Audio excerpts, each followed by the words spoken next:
Alright, welcome back to SouFLoTV again, everybody. It is your host with the most. Listen, hit that subscribe button. Let's get right into this.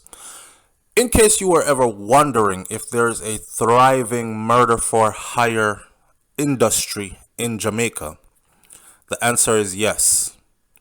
Also, it is way more sophisticated than you think it is. Highly organized and is running like a well-oiled machine. I know everybody is going to hit the comment section and say, Jesus Christ, come help us now. Lord, where are you? We need you now. And we need to stop the killing and all that. All the cliche stuff. All I ask that you do is listen to the details in this video. Shout out to the Jamaica Gleaner for this. Murder for hire.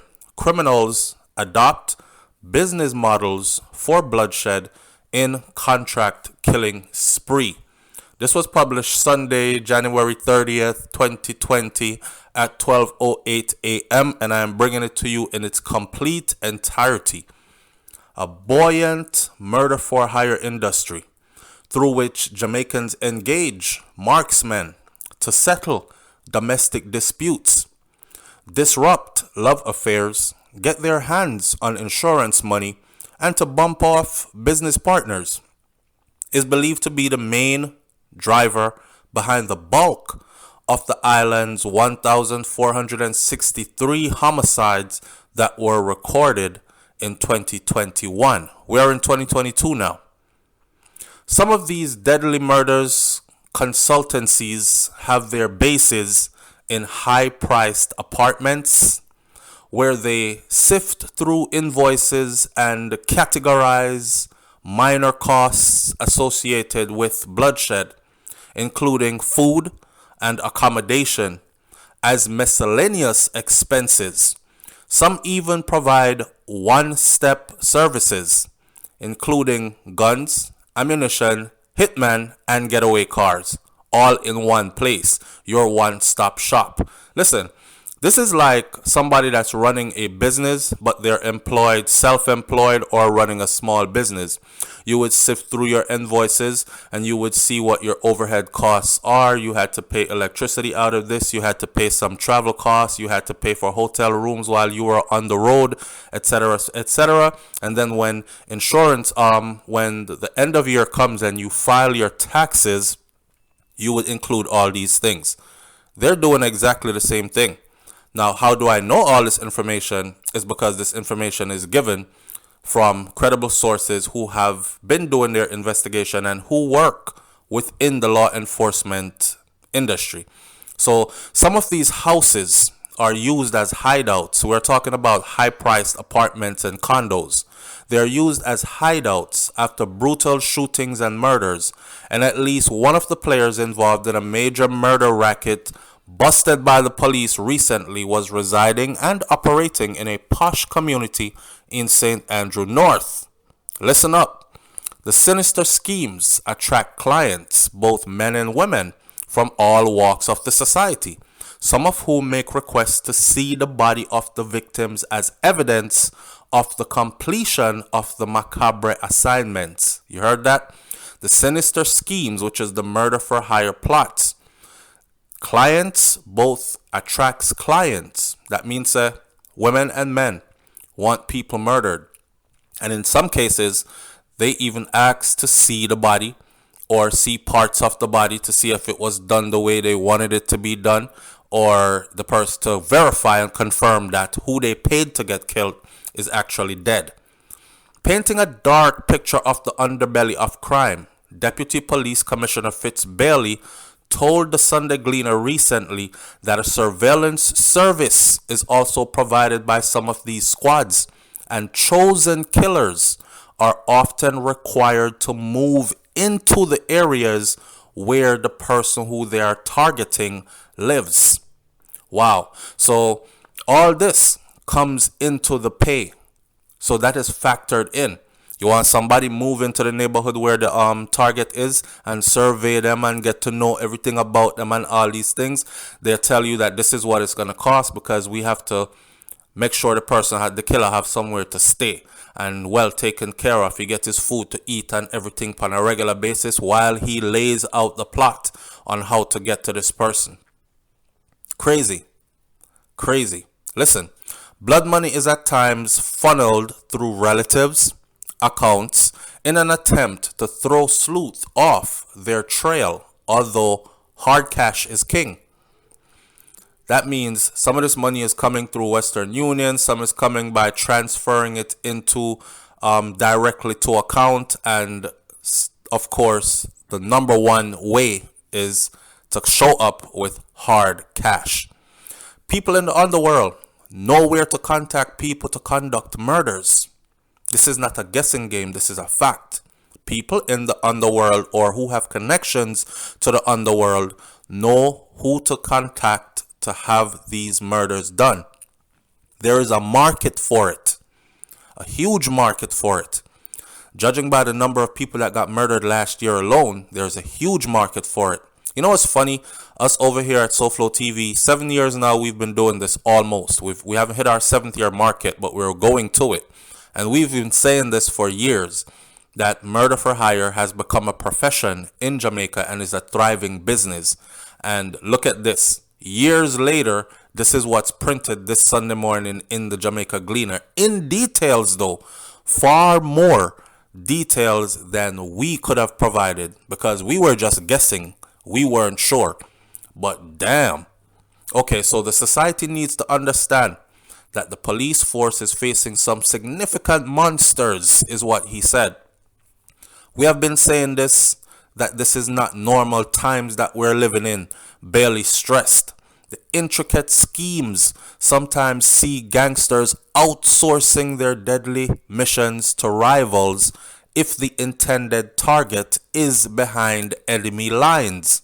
In other words, if I'm a gangster, I'm warring with another gang, and the person who I get the contract for lives in that area where my enemy gang is, I can't just go into their territory and kill.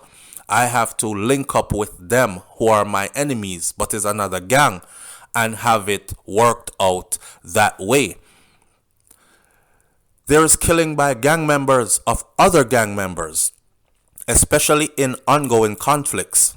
Reprisals and counter-reprisals are also commonplace, Bailey said. For those of y'all who don't know what reprisals and counter-reprisals are, it's basically this.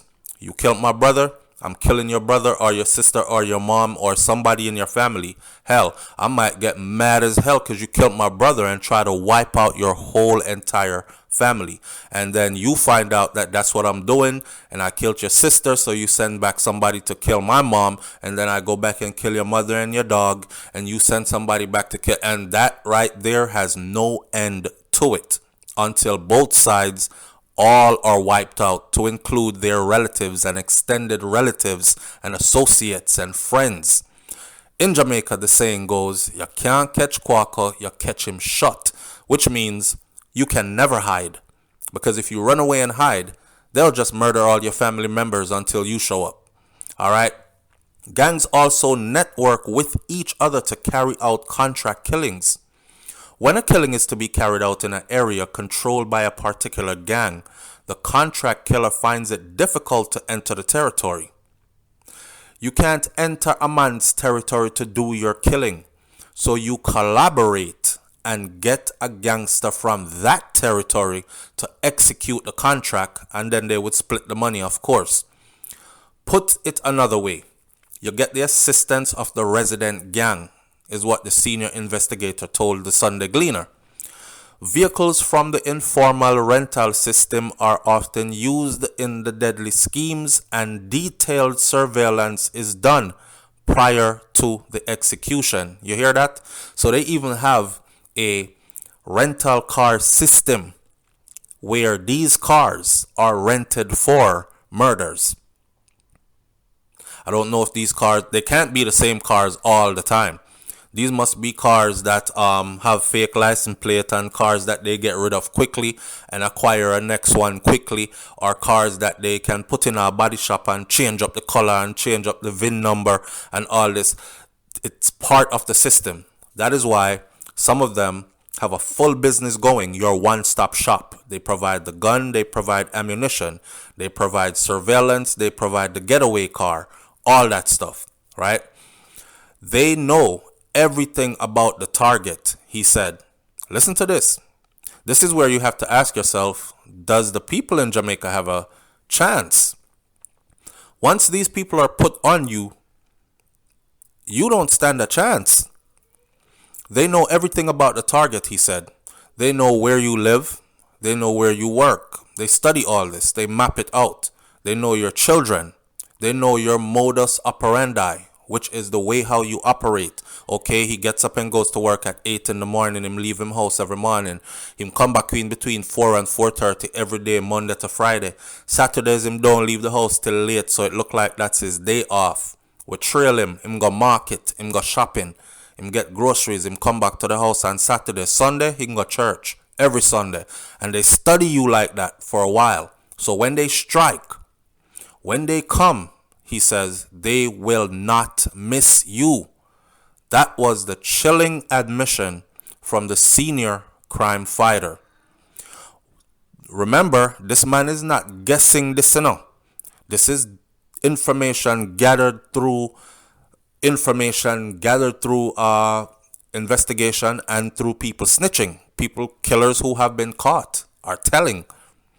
Once considered victims in the bloody cycle, Bailey said women were now active participants in murderous schemes. So we can't just look at the men again and say, man, them are kill off each other. Women are active participants in these murderous schemes, including ensuring that the directives sent by gangsters behind bars were carried out. So she would go see him on his visitation in prison, the Don, or the man who are called the shots, and then she would take that message and deliver it to whoever it needs to be delivered to. Yo, Sosa say, you must kill so and so. And then after it's done, she goes back and relays it to him in prison, saying that, hey, it's done. Women are integral to the communication, the payment, and the collection of blood money, and are at times used to lure unsuspecting targets into the path of danger.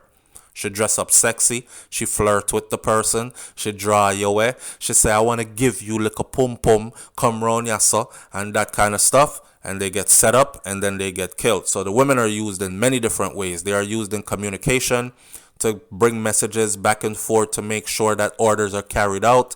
They are used to collect payments, whether it's through Western Union or through setting up a bank account where it's a direct deposit put in it, or so on and so forth. It is quite frequent where women are the runners for the gangsters, Bailey said. It's not like one time where it was like, yeah, maybe one bad gal here and there. It is quite frequent now. So when you hear them say them love gunman, enough of them is because they are working alongside them and they know the intricate details of what goes on. Seeing? He told the Sunday Gleaner, for an instance, where a woman reportedly sought the services of a consultancy to kill another woman.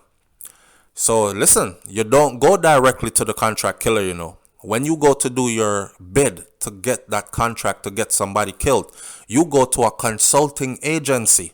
This consulting agency, whoever runs it, they know the contract killers. They will pick the right killer for the job. This is crazy, and this is a business. Seeing? So this is where they get to work out all the details, how much it's going to cost to go there, locate the person, get away car, gun, bullet, everything. And then that's how your charge is made, right? So hear this. He told the Sunday Gleaner for an instance where a woman reportedly sought the services of a consultancy to kill another woman that she believed was making moves on her boyfriend. That's it. The woman wasn't doing nothing else other than the woman looked like she liked her man and was making moves on him. The contractor reportedly advised her that he did not offer that kind of service, but she persisted. We don't kill people for that, you know, miss. We don't kill people just because you think they like your boyfriend, right? And she persisted. She was like, listen, I'm paying. So you kill them just to kill them. See? But am I reason that? But you're getting your money, so you just do the job. Contract killers don't usually care about the reason why. They just care about so them get the contract. When told of the fee, the consultancy told her her particular case would cost $150,000 fee for the hit to be completed. The woman expressed surprise. Jesus Christ. So much? Me no have them the kind of money there. Me think it would have been about 15 grand. And then the contractor said, so for $15,000, she was willing to kill someone who she believes was taking her boyfriend away. So she thought it was going to be a little bit of money and she have the money to save up and she's going to use it. Killings costs vary. Our news team was told that the killing costs vary. Here's the details. It takes into consideration the cost of the vehicles, the number of attackers. You want one man kill him, or you want two man kill him, or you want four man pepper him with gunshot. Okay, we have to go kick in a door. That means we have to go send a team. One man can't do this. So on and so forth. So it costs money, and your cost is added up by the vehicle. Is it going to take 4 vehicles, 2 vehicles, 1 vehicle, a yang and a vehicle? The numbers of attackers, guns and ammunition, and other costs, such as sending the prospective killers into the areas like a sleeper to surveil the area. It is a well-organized industry, Mr. Bailey said. They're not ordinary. They're monsters. And you would be surprised some of the people who are involved. The cost ranges from $150,000 to $500,000, and higher value targets carrying higher value prices for up to $1 million. Contract killing is a major driver of the murders in Jamaica. Now, he talks about the lives that had been saved because they have been able to find information leading them to plots and stopping it before they happen. Police investigators came across a number of these deadly schemes in recent years. In June of 2020, a masked gunman shot and killed 36-year-old Tamara Geddes. I know y'all remember that because we covered that on SouFLoTV extensively. We covered when she got shot up. We covered who did it when they found out. We covered all the way to the courts when the person got sentenced, or the persons got tried in court and sentenced. So, again, in June 2020, a masked gunman shot and killed 36-year-old Tamara Geddes in front of her 10-year-old daughter at their house in Reserve, Trelawney, to settle a family dispute over land. Last year, Geddes' sister, Nadine Geddes, was sentenced to 20 years for murder and 5 years for conspiracy to murder for her role in the scheme. Now, of course, people are going to think that this is easy to do and get away with, because look at what they gave her. She contracted someone to kill her sister. And I remember they asked her why. And she said it was because our sister did too annoying. Turns out it was over land. It was over land.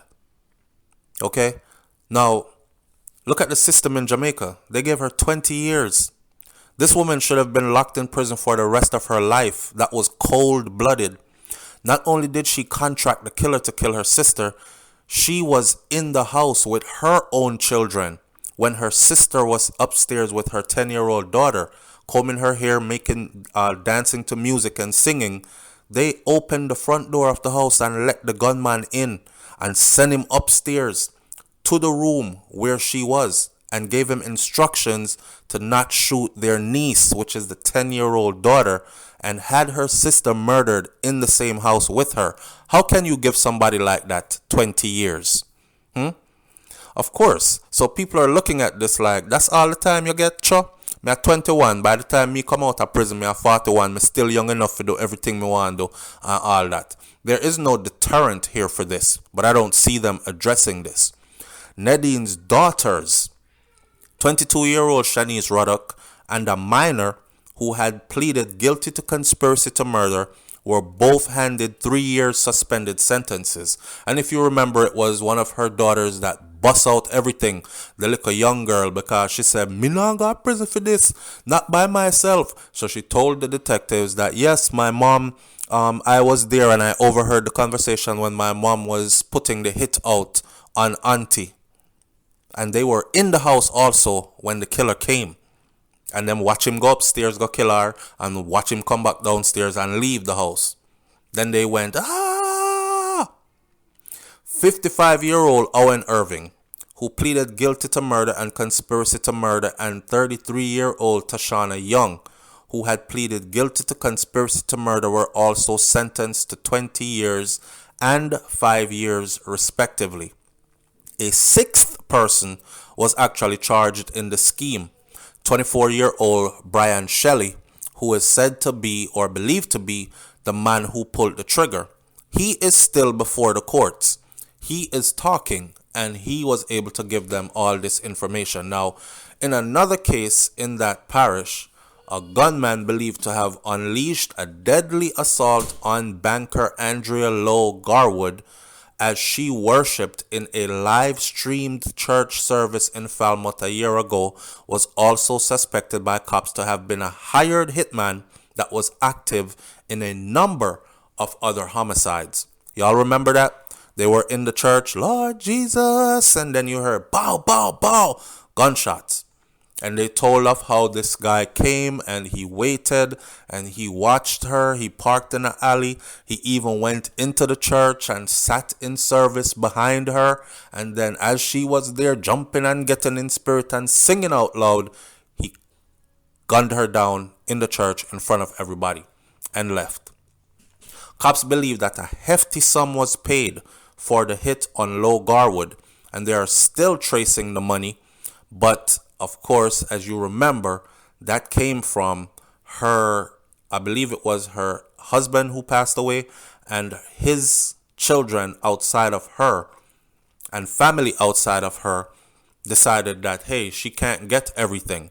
And since she's acting like she wants to take away everything and give us nothing, we're going to make sure that she gets nothing. Take away her life. Last year, 24-year-old contract killer Wade Blackwood was sentenced to life in prison for the 2018 shooting death of businesswoman Simone Campbell Collymore and taxi driver Winston Walter in Red Hills, St. Andrew, after pleading guilty. So when they catch these people and they're able to sentence them in this manner, these people usually give them information of the inside workings of how this thing goes. Alright, so back to this one now. Now, last year, okay, so we talked about the 24-year-old contract killer who got caught after he peppered that businesswoman with bullets. That was businesswoman Simone Campbell Collymore. That was the woman who her husband actually gave the contract to get her killed. Now we talk about another one. So you see, there are a lot of these cases. Portland businessman Everton Beachy Stout McDonald is also still before the courts for his alleged role in the murders of his former spouse and wife. I don't know why they're using the word alleged, because the person who he contracted to do the killing subcontracted somebody else to do the killing and described in court how Beachy told them to do the killing, and he said he could not do it because he was too close to Tanya, and the only reason they got up into that dark area where she drove to was because she trusted him. So he subcontracted somebody else to do it, and he watched the other person do it. For his role in this, he has already been sentenced to 19 years. So you can't take that confession, give him 19 years, and then say allegedly to the mastermind. You understand? Anyways, next one. Contract killer Denvelin Minot is another contract killer who pleaded guilty in 2020. Detail how he lured Beachy Stout's wife, Tanya McDonald, to a deserted roadway in the parish and watched as the man he subcontracted stabbed her repeatedly in July of that year. Minot was sentenced to 19 years and ordered to serve only 10 years of that 19 years before he becomes eligible for parole. So you see, the system in Jamaica is a big part of the problem. You have a sister who ordered her own sister's murder, facilitated and paid for it, and she gets 20 years. I don't know how much she'll have to serve, but I'm sure she won't have to serve the whole 20. Then you have Minot, who detailed a gruesome way in which they killed Tanya, gripping her head around the headrest in the car seat, stabbing her multiple times in the chest, cutting her throat, and then setting the car on fire. And he gets sentenced to 19 years, and he has to serve 10 before he is eligible for parole. Remember, I not talk too much because Vybz Kartel still there prison. 35 years before parole, and I know them can't find a body, right? And or any evidence that links Vybz Kartel directly to that crime. Any hard evidence. Now, despite this, the cops are making some progress. Bailey said that nothing that far more lives could have, he said, noting that far more lives could have been lost through direct hits in the last 5 years, were it not for their proactive policing. On a yearly basis on what we call threat to life engagement. That's an operation they have called threat to life engagement. The police save an average of 300 lives through this program called proactive engagement. God damn. So we would probably be at about 2,000 for the murder rate if the police wasn't actively trying to stop these things, these contract killings from taking place. These would have been victims of contract killings, which the police moved out of danger, he said, referring to a situation called target hardening. I remember in one situation, my officers were frantically trying to find a target of hit. They were searching around the clock to find the target, to move the target out of danger, he explained. The public is not aware of the amount of resources that we invest to prevent lives from being lost this way, where we know that Tom Jones' life is in danger and we have to deploy resources to prevent it from happening. How they get these informations? When they run upon criminals, sometimes they have it noted in their cell phones and these kind of things. Some people, once they get caught, they start telling to lessen their time behind bars, and them say, well, you have to go give us something significant, because that not enough. And then them say, all right, then I'm going to tell you everything, and then they give more. That's how they're able to come up with all this. So they go through the information, sift through it, intelligence, and they're like, oh shit, Mr. Jones Smith is on the list. Friday a theme execution day, we have to try to find him quick. So they're hunting to find Mr. Jones. Mr. Jones probably hidden, or they don't know what part of Jamaica he's in, but the killers know, and they're on his trail. So it's a race to save a life. Damn. Last year, the police intercepted what they believe to have been a hit squad on their way to execute 3 women, a mother, an aunt, and a grandmother of a minor, in what is believed to have been tied to a child custody case in Western Jamaica. And it is believed that they had a $400,000, not believed, it says that they had a $400,000 bounty on their heads. Acting on intelligence, the cops arrested 7 persons within 24 hours in a series of operations across the corporate area. Among them was a district constable, a police, who had reportedly submitted his resignation to the police force, which had not yet even been processed. And he was out on sick leave also. He has no reason to be in the force, and he has no reason. So he might take sick leave and all this while he's out here moving as a contract killer. Now, the big question is this. Let me finish this. The cops also seized an American tactical hybrid rifle, at least 3 handguns, several rounds of ammunition, firearm magazine, and police apparel. So I guess they were going to go in as police, kick off your door, murder everybody in there, and then left. Right? Crazy thing about this is people are asking, so police involved in these things, we would be naive borderline stupid to think that police are not involved in some of these hits. There are police officers who are serving and protecting by day, or at least pretending to be, and are masked gunmen and killers by night, sometimes even broad daylight. Anybody will tell you the reason why a lot of these murders are unsolved is because it was done by those who are trained and knows the system and work as a part of the underworld as well as work in the ranks of law enforcement. This is the reason why so many of these murders are unsolved. Are you going to give me my own murder to investigate? I'm not going to turn myself in. I'm just going to drag out the investigation and say I didn't find anything. The police believe the mastermind of the plot, who is known to them, is hiding in the United States. That's for the $400,000 to kill the auntie, the mother, and the grandmother of the little boy or the little child, because the custody battle was going on. We are in trouble in this country. I am in the field and I am in the trenches. This is domestic terrorism. This is like the Taliban telling someone that you conform or you die, Bailey said, adding that the public should be aware of the threats not only law enforcement personnel but also citizens face daily. Because your neighbor don't argue with you too much anymore, they just send contract killers for you. Boy, your friend don't even break up friendship no more and just go their separate way or go talk your business. Them send people come kill you. When gangsters tell you that if you don't pay extortion, we are going to burn down your business and kill your co-workers or your workers, that is an economic ideology based on killing. We might just get to the point where gangs say we cannot live on a particular road if we do not pay extortion fees. And people are saying that the use of terrorism is too strong.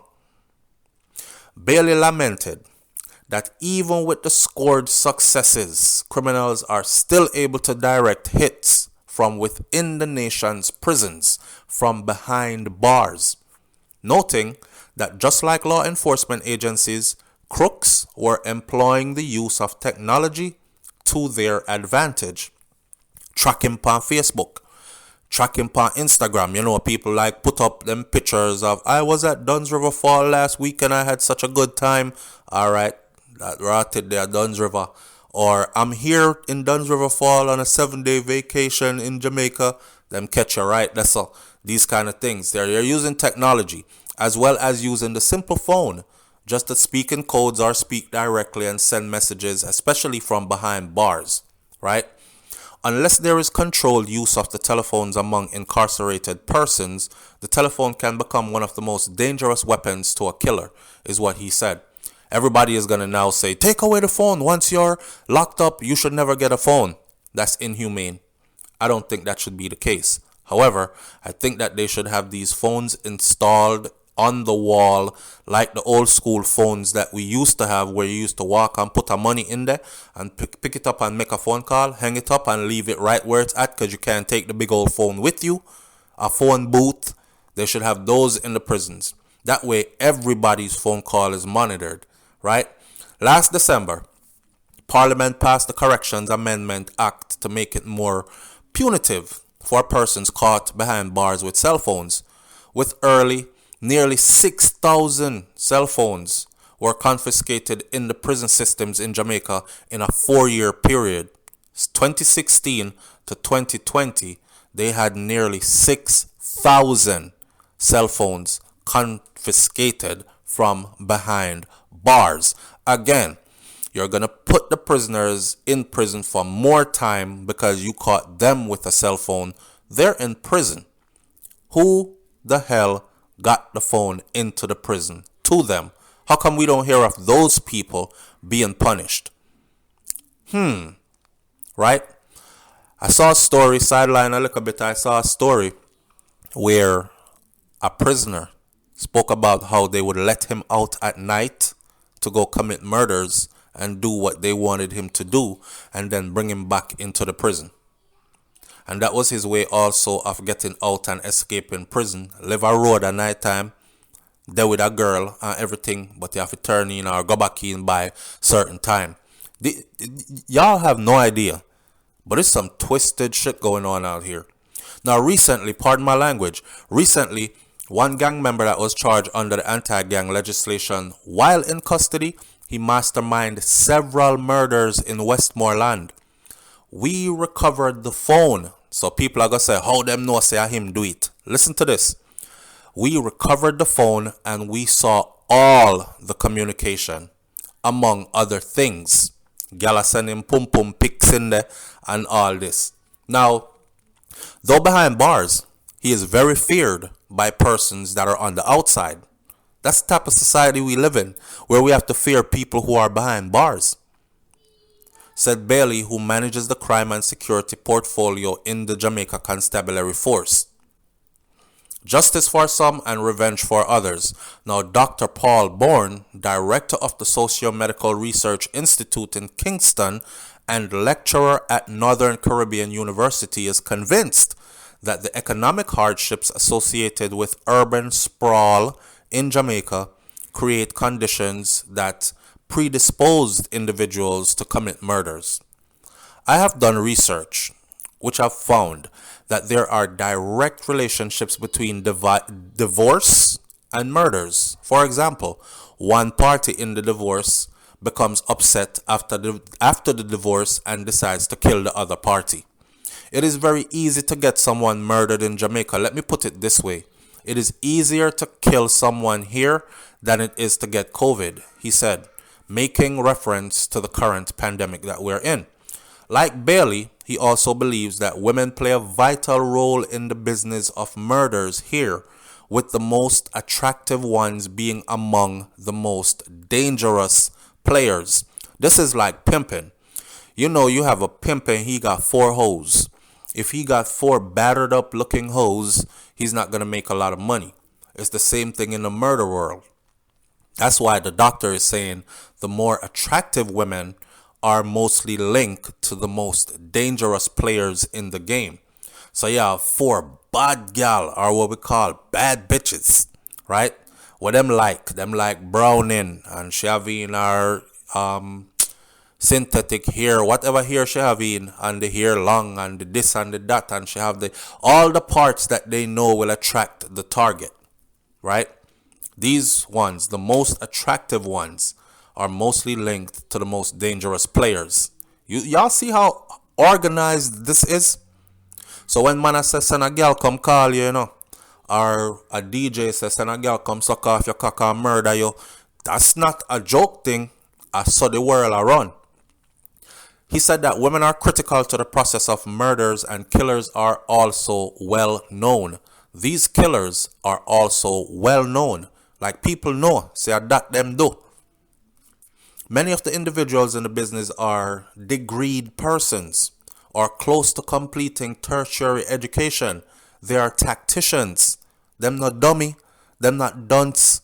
They're diversifying their portfolio. They're running a murder business on the side, and then they're going to school in the meantime to further their education. They are learned individuals, and they have made their own money to start up their murder businesses. So the traditional source of money, which was the politics, has been abandoned, right? Politics used to bring in the murder them and the murderers. And you side with a certain political party or whatever, and you get paid from dons who answer to these politicians who control these areas, these garrisons. That's the old way. So the traditional source of money, which was politics, has been abandoned. That's a lie. I don't think it's been abandoned. Stated Bourne says it's abandoned, but I, SouFLo, don't think so. I think that's still one of the ways as well. However, there are independent ways now, adding that some hitmen are actually even flown into Jamaica to kill their target and are flown back out of Jamaica the very next day. Now, we have reached a situation now where politicians have lost their grip of many of the marginalized men in their space who have made their own money through lottery scamming and other means. So you can't talk to them because them have their money and their money tall. With their own cash and their own guns, Criminals have diversified their businesses, and many splinters of some corporate area gangs are now in rural areas and have set up shop. Now, turning to child killings, he said that the criminal mind did not rationalize such acts, but youngsters were murdered to send a message to an individual or to the family as to what more could happen. In other words, $50,000 a month. You run your big business, that's what the extortionist says. The Don say 50 grand a month. No talking. You say, move on, go boy, me not pay you nothing. You know, it's like the dregs of society. Them say, alright. You say, so you say, alright. Next day or a couple days down the road, your 10-year-old is going to school. You hear in the news, 10-year-old shot. They gun down your 10-year-old and then they will come back later and say, alright, so you're ready for your next one of your family member them then. Are you here where we say no? So what do you do then? Right? He said, turning to child killing, he said that the criminal minds did not rationalize these acts, but youngsters were murdered to send a message to individuals or to families as to what more could happen to them if they don't comply. In some bizarre way, murder has become justice for some and revenge for others. There is a real fear that this jungle law will become the dominant law because we have lost the battle between moral and ethics, and is the clearest indication that the church has lost its footing too. And of course, the widening iniquity gaps is also breeding this vicious cycle, said Dr. Bourne. We know the right thing. A critical part of the right thing is restructuring the society and making it more equitable, and nobody wants to do that because they will lose control. But it is just a matter of time before no one at all will be safe, to include the rich. We must decide if we want a better Jamaica or we want to destroy Jamaica, is what he told the Gleaner. Now, Dr. Daphne Longmore, a senior and president of Jamaica Psychiatric Association, said that the nation has lost its soul in many respects. We're grappling with a society that has lost its moral and ethical signpost, and this provides the climate for this kind of business to grow. It is a reflection of the breakdown of morality and spirituality, and we don't value life anymore here in Jamaica. We are so hardened towards negativity that some of us do not know what it is to be happy. It is a sociopathic mindset, a mind that is purely driven on their own agenda. And because of the lack of growth in the system that nurtures spirituality and family, the value of another human life that is able to appreciate differences in opinion, a person feels entitled to remove the very life of someone whose views go counter to their own views, even if their view is more evil, she said. Many factors, including inequality, are to be blamed for this perversion, she said, noting that the resentment could grow into full-fledged murders, especially in a society where 5-minute drive can paint contrasting pictures of the haves and the have-nots. In other words, you come from the ghetto, you jump in a vehicle and you drive 5 minutes in that direction, and all you start seeing is mansions and Range Rovers and BMWs. And then you reverse and go 5 minutes the next way, and you're seeing squalors, zinc fence, shack-up houses, etc., etc. Joy said, and let our leaders seem not to see the link between their letting their connected people get away with murder, corruption, malfeasance, and whatever else, plus the rank indiscipline allowed on the roads with no consequences. With that, we have become as a nation. This is what we have become as a nation. They do not see that the example they set for behavior of all types trickle down. Sow the wind, reap the whirlwind. People are just stupid, I swear. Lloyd Davison says that Dr. Harris Chang, we expect you to keep your word. or demit office immediately. Portland says crime and corruption go hand in hand, and the politicians are to be blamed for leading the way for criminality in Jamaica. When Fitzbailey says that, you'd be surprised who is involved. We believe him. But the ones at the top never go to jail. Sentences are too light. How can someone be guilty of conspiracy to murder get a 3-year suspended sentence? This is an open invitation to go back and plan another murder. At the same rate things are going, Jamaica will soon migrate to Haiti in large numbers for safety and peace of mind. Stop talking about Jamaica better than Haiti. They're not killing the Haitians off like we are killing our own off in Jamaica. I'm going to leave this video right here. I hope this gives a broad and in-depth understanding of how the murder for hire industry, because it's turned into an industry now, works. Answer me in the comment section. Does this strike fear in you? Catch you on the next video with SouFLoTV. I'm out. Peace.